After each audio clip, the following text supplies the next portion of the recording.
আসসালামু আলাইকুম ওয়া রাহমাতুল্লাহি ওয়া বারাকাতুহু। আমি আপনাদেরকে কি বলবো, মাঝে মধ্যে আশ্চর্য হই।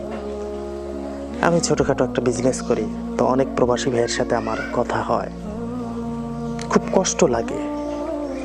প্রত্যেকেরই একটা কথা, ভাই নিজের জন্য কখনো কিছু করি না, নিজে ভালো কোনো খাই না, ভালো কোনো পোশাক পরি না, পুরো জীবনটা দিয়ে যাচ্ছি আমার এই পরিবারের জন্য, ভাই বোন, স্ত্রী, সন্তান, বাবা মা, সবার জন্য।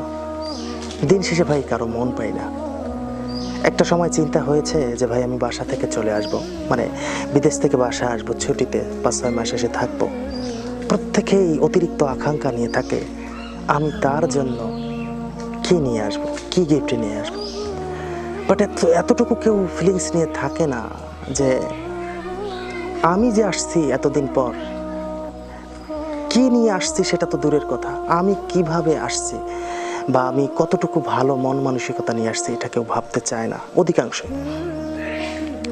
আবার আশ্চর্য লাগে এটা যে অধিকাংশ প্রবাসীর কিন্তু তার স্ত্রী সন্তানকে রেখে যাওয়ার কারণে, দীর্ঘদিন না থাকার কারণে স্ত্রীরা বিফলে চলে যায়, এমনকি তার সংসার রেখে চলে যায়, বাচ্চা কাচ্চা রেখে চলে যায়, এমনকি বিদেশ থেকে স্বামী যে টাকাটা পাঠিয়েছে সে টাকাটাও সে ভাগিয়ে নিয়ে চলে যায় অন্য কারো সংসারে গিয়ে।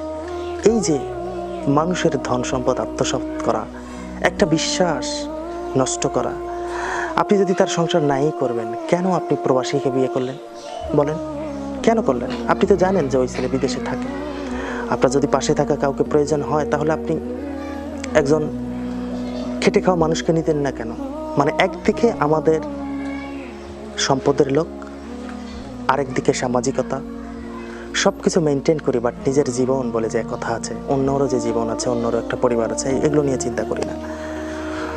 তখন দিন শেষে প্রবাসী ভাইদের জন্য খুব কষ্ট হয়। আমি অনেক প্রবাসী ভাইয়ের সাথে প্রতিদিন কথা বলি, বিজনেসের স্বার্থে আমাদের কাছ থেকে কিছু প্রোডাক্ট নেয়।